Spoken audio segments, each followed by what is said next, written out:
On today's episode of Locked On Wild, with key pieces out of the lineup, we'll discuss how the Wilds can integrate them back in. Hey, this is Matt Boldy, and you're listening to Locked On Wild. Hey, this is Marcus Foligno, and you're listening to Locked On Wild. You're Locked On Wild, your daily podcast on the Minnesota Wild. Part of the Locked On Podcast Network, your team every day. Hello, I'm Seth Toupal. Welcome to Locked On Wild, part of the Locked On Podcast Network. Now, the number one sports podcast network. Locked On Wild is your daily Minnesota Wild podcast. We are your team each and every day, and we thank you for making Locked On Wild your first listen each and every day as well. Make sure you follow us on all of your favorite audio platforms, whether it be YouTube or Apple or Spotify. We're glad to have you along for the season, so make sure to drop us a like and subscribe so you don't miss out on any new episodes throughout the week. Today's episode of Locked On Wild is brought to you by FanDuel. Download the FanDuel app now by visiting FanDuel.com, and you could win $300 in bonus bets if your first $5 bet wins. On today's episode of Locked On Wild, we are going to take a look at how the Wild can integrate pieces currently out of the lineup back in and still click on all cylinders as they have. We'll then take a look at a couple of big games coming up for the Wild, including a matinee on Friday against the Colorado Avalanche that should be a must-see game. And we'll take a little time to size up the rest of the Central Division. The Nashville Predators are on the brink of collapse, or you could argue that they already have. And a new trade proposal should absolutely send Blues fans into an absolute fit. So we'll talk about all that here on today's show. My name is Seth Toupal, host of Locked On Wild, credentialed media member, bringing you inside access for the last 4 years. And we're joined on a Tuesday edition of the show by Alex Micheletti. Floating edition once again, but we get him in. That's the main thing. And Alex, the team's playing really well right now, 9-1-1. And they got a lot of different areas on this roster that have clicked. But you're doing this without a couple of key fixtures in the lineup in Marco Rossi and Ryan Hartman. And we got to have a conversation, I think, about Vladimir Tarasenko and kind of where he fits into all of this as well. So I wanted to start today by just looking at kind of the ideal placements for where these guys slot back in. Because with Marco Rossi, he is an undeniable top six center. But you've got Danila Yurov playing in that spot right now, and I know he's not getting a huge amount of minutes, but he certainly looks like he's comfortable playing in that spot with Kirill and with Matt Zuccarello. So you've got yourself some options once Rossi's ready to return. Yeah, this is great for Yurov's development, and playing with fellow Russian Kirill makes things easy for anybody, right? And Zuccarello just is so calm out there, and he already has the chemistry with Kaprizov, so it makes it just overall really easy to play well. But you also have to, Yurov as the young guy, have to just play your game. Don't do anything crazy, and that you should have success with those type of players out there. So I want to go through the players first, and then we'll kind of try to fit them back in. Ryan Hartman obviously will come back in, and he'll probably be playing more of a bottom six role, but you're talking about a guy that can give you some versatility. I think with as well as Danila Yurov has played, you're probably looking at Hartman being more of a wing, or Yurov being a wing with Hartman. But the versatility and the defense is certainly something that can add to the puzzle once Hartman returns. Yeah, I like Yurov with Hartman. If Hartman comes back soon enough, and then you slot Rossi back up with Kaprizov and Zuccarello. I just think that makes a lot of sense. And if they start to struggle, you can, like you said, they're so versatile. You can switch things back up and if Rossi has to play the third line, so be it. But it's all about winning. It's there's no, these guys are pros. There's no hurt feelings. I don't think they, especially with the way things started. You just want to ride the momentum and keep it going, because as we've seen, things can change super fast. And you're seeing teams run through the injuries. Look at Winnipeg. If they don't have Hellebuck, it gets disastrous really quick for them, because they don't really have a reliable backup behind them. So you just have to keep plugging along, and thank goodness Jesper and Gus, no injuries with them. They've been doing it without them being injured. So they've just been plugging in guys left and right, and one guy comes back and then another goes out. It's perfect title on the episode here, the musical injury chairs. Just they in and out. We know that once Rossi and Hartman are ready to return, that's likely going to mean Ben Jones and Tyler Pitlick back to Iowa. What is going to be interesting is what happens with Liam Öhgren when Vladimir Tarasenko is ready to return, because I think that's the matchup between those two. I think that's the really interesting kind of roster battle at this point, because once Hartman and Rossi are back, your fourth line is going to be Sturm, Foligno, and Trenyan, and I think that's perfectly fine. I think honestly that's going to be even better than what we've seen over the last few years as far as the fourth line goes. You likely are going to have some combination of Hartman, Yurov, or try this on for size. If you're comfortable with Danila Yurov playing with Kirill Kaprizov right now, do you go Yurov at the 1C, Rossi at the 2, and Ek at the 3? We've seen that before, right? So, or at least we've seen Ek play in the bottom 6 just to make things work. You could, Ek is the best defensive forward on the team too. So if he has to play a checking line, so be it. And as we've seen, he takes basically every demanding face-off, no matter what the situation is, what time. He's always going to be out there for a critical draw and can get off the ice after too.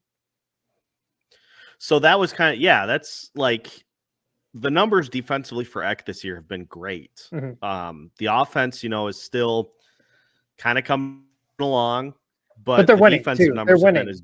Yes, that's exactly. That's what's critical, and I'm sure he'll take all the wins over the amount of goals he's scored, and shutting down the new studs of the league, and Leo Carlson and Celebrini over this little stretch here was really impressive. Yeah, and I'll go back to it.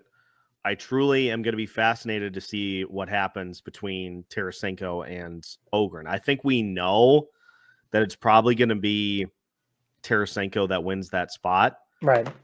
But you're looking at putting him in probably a third line role now, because he didn't like that in Detroit. He didn't like that in Detroit. So that's, he started to pout in Detroit. Is he going to do the same thing here? The only thing he'd really like in that type of situation is he'd probably still get power play time. Not on the first unit, doesn't seem like anymore, but second unit, the scraps that they get.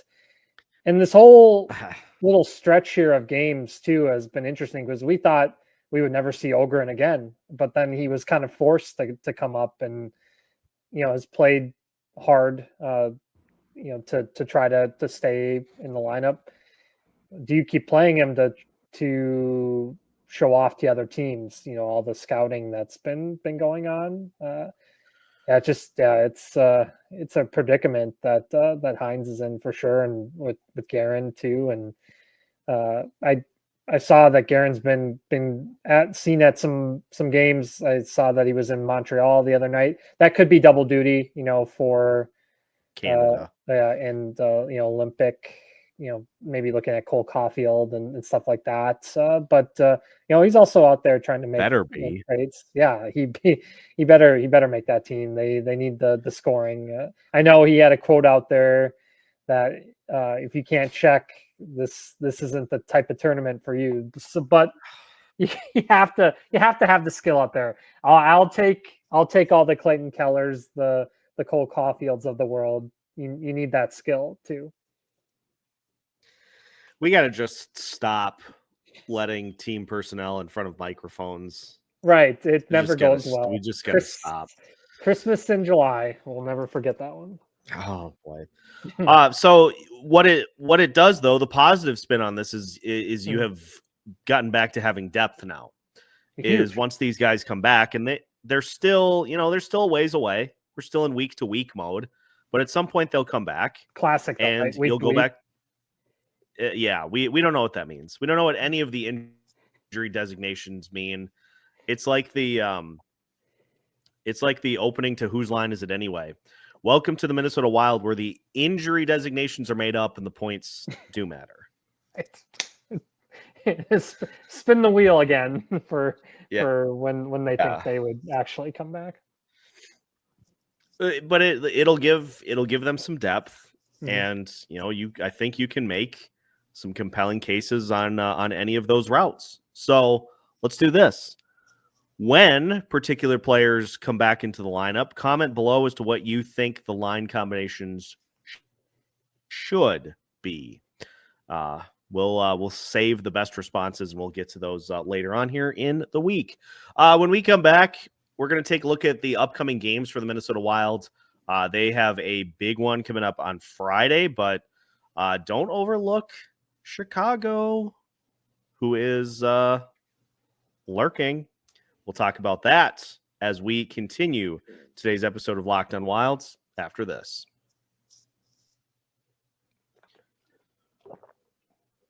Today's episode of Locked on Wild is brought to you by FanDuel. The NBA is back, and there's no better place to get in on the action than FanDuel, the official sports betting partner of the NBA.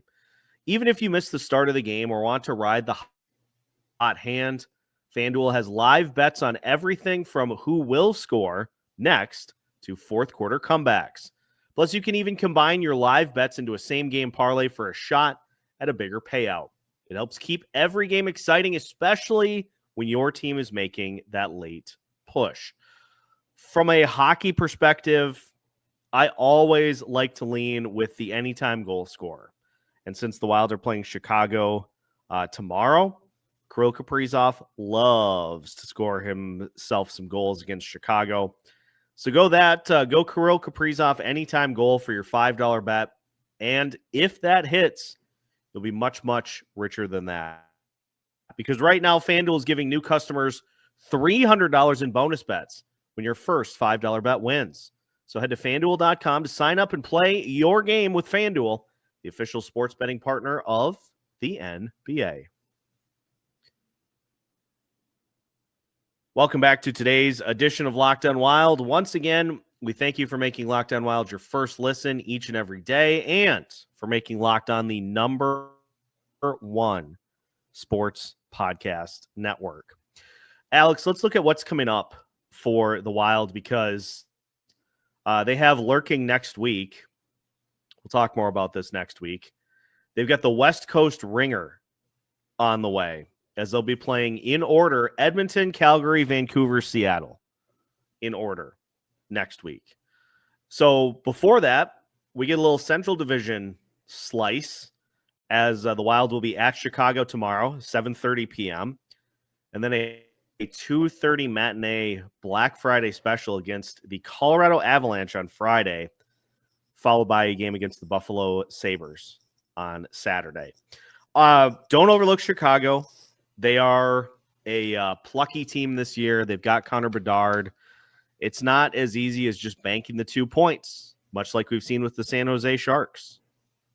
They've been playing so much better, and that young core of guys that they've grouped together through really good drafting is starting to make the team, and they don't want to lose anymore. And Bedard, I'm sure you saw that goal the other night against Calgary. His release is just on a whole nother level. Love to see some of the Gophers, former Gophers, playing well for them too. Sam Renzel and Oliver Moore, and they're getting better goaltending. They have former Wild Ryan Donato too, so we'll be seeing him. Andre Burakovsky. So they have some Teravainen. So they have some veterans mixed in with this young core that they want to see and grow instead of being in Rockford. And they're letting the young guys play. What a shocking development there. And I remember when we were doing the Central Division coaching rankings, and I had Blashill up really high, and I just thought he'd bring a calming presence to that organization, and it's so far so good. The return on investment for him after some of Rocky coaching before he was hired.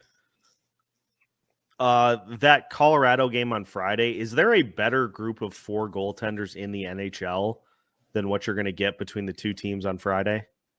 It's amazing, and credit to Wedgwood too. It looks like he's being looked at for Team Canada, so good on him. And the Wild goalies are playing fantastic, and you got potentially maybe 2 Canadian goalies up for Colorado, and Cale Makar's is just looking like another Norris win for him. He's just on another level, and Marty Nietzsche's is he got that big deal with them, and he's playing at another level. And Nathan McKinnon, he's such a great leader. He demands them to be on top of things every single game, and if you're not up to par, he's gonna let you know. It doesn't matter who it is.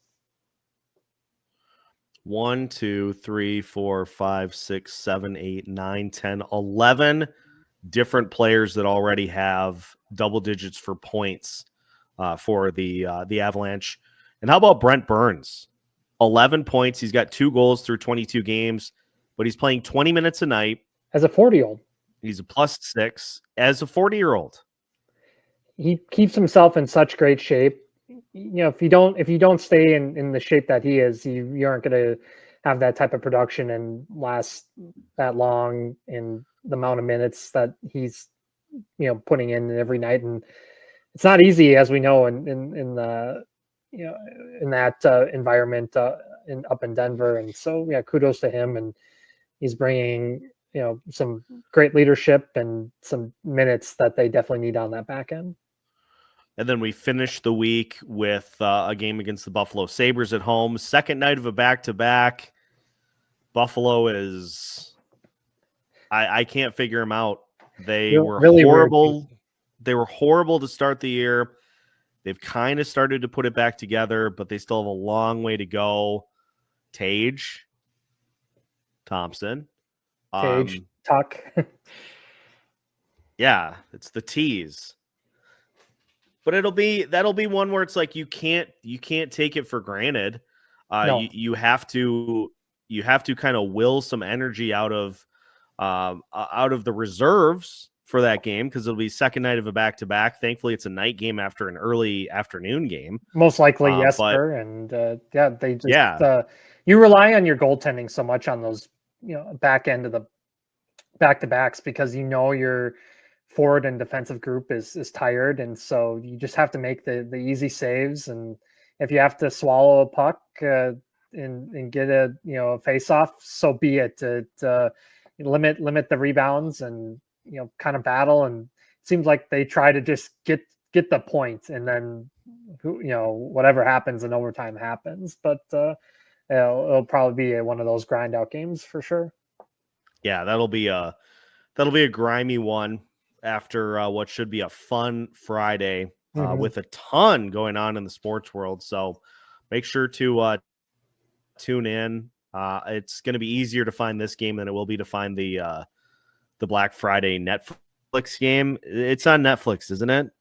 For football or for hockey or Yeah, for football. Football, yeah. I think it might be Amazon Prime. Who knows? There's so many streaming things out there. It's insane. And I wish you could just go back to just having it all together. But it's a different world in 2025.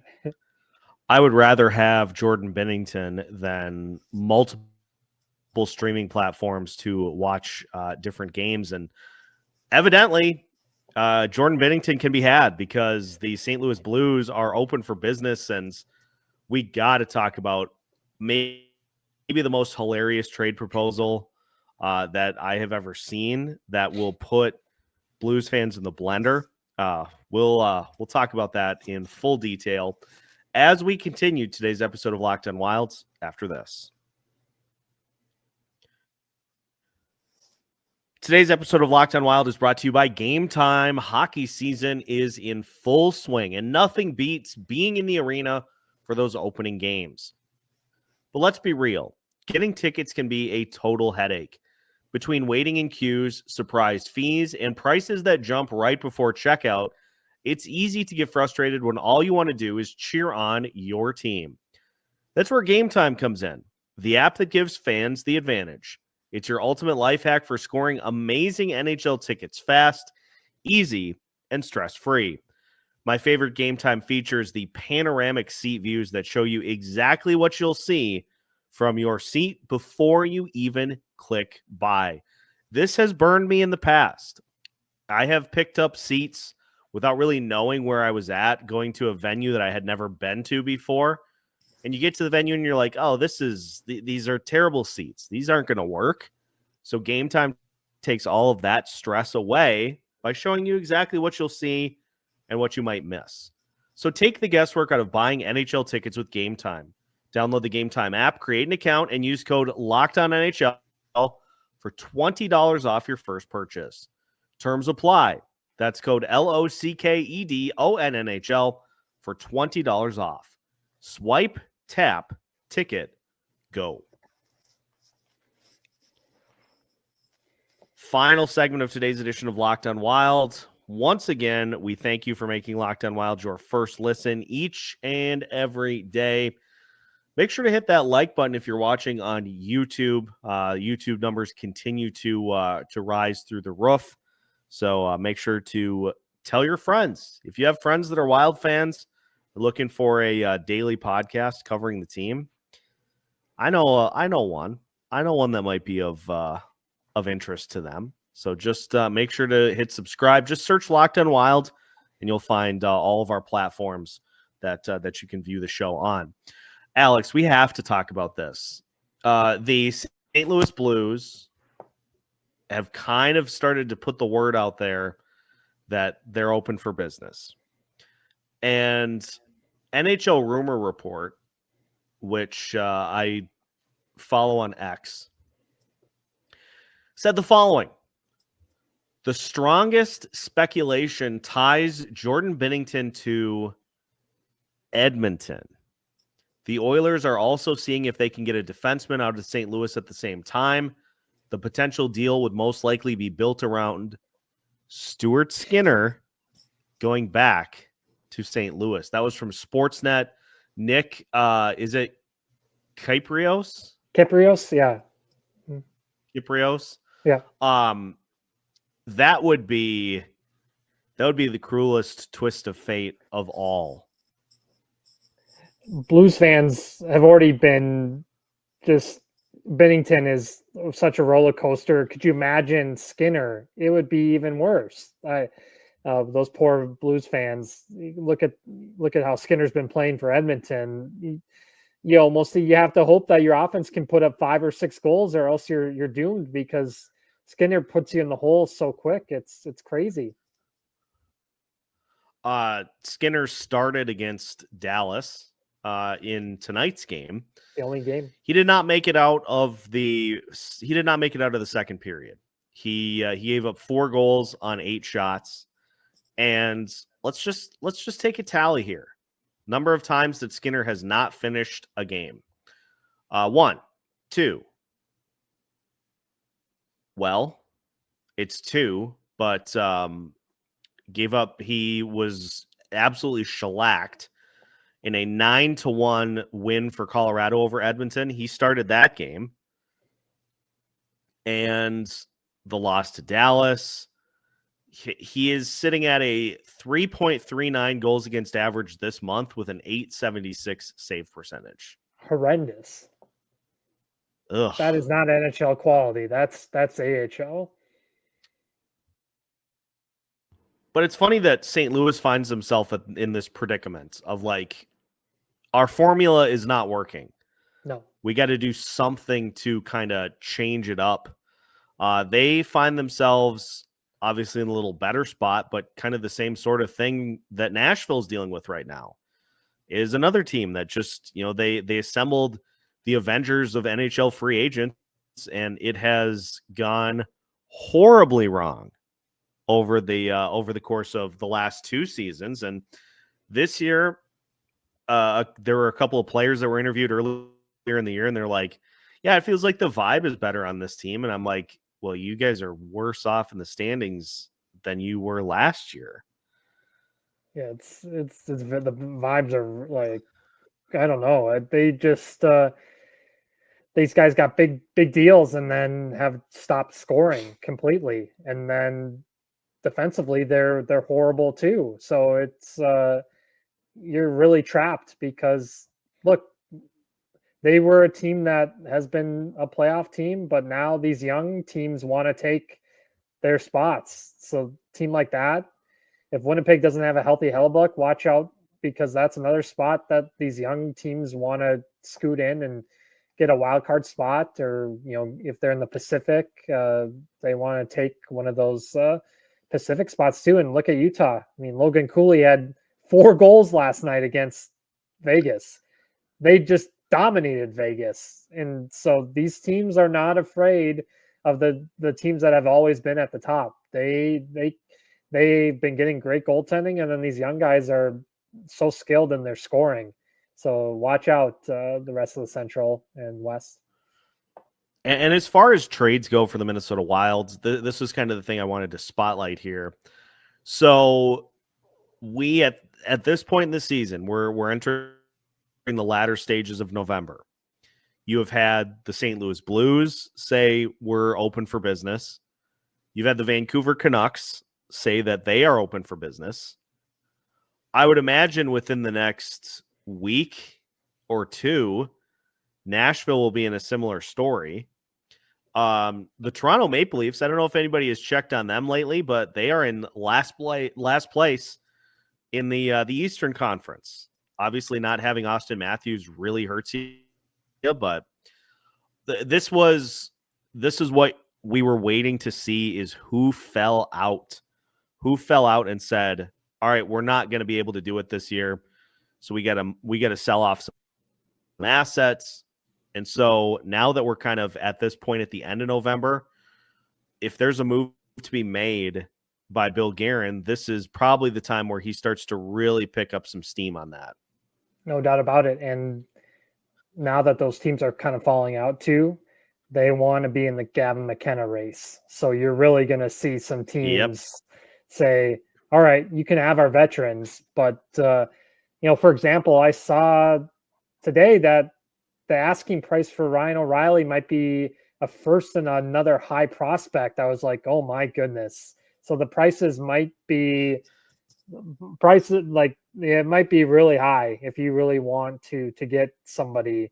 So yeah, if you think you can be in the cup race, which it seems to be more wide open than in recent years. And so, yeah, it just could be really interesting too, because we have the Olympics coming up, and what if there's injuries in that? Remember, we saw Shea Theodore get hurt in the Four Nations. So I'm sure these GMs are like, please no injuries at the Olympics, because some of those guys at the Olympics could get traded. So yeah, it's gonna be a wild stretch here, and with the condensed schedule too, we're seeing so many back-to-backs, and potential for injuries there, and our team's willing to give up these these high draft picks or a first round draft pick could potentially, be a Gavin McKenna if you win the lottery.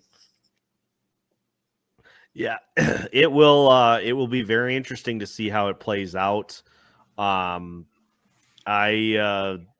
guess we'll just have to wait and see, but you just hope that some team that has something of intrigue kind of falls out of the race, and then you can if we're seeing Guerin scouting this early, he's still looking out there for maybe potentially in a couple weeks or more so near the trade deadline, just getting an early look at what could potentially be out there. To like you said, we're going to have more teams get in, give up tank mode.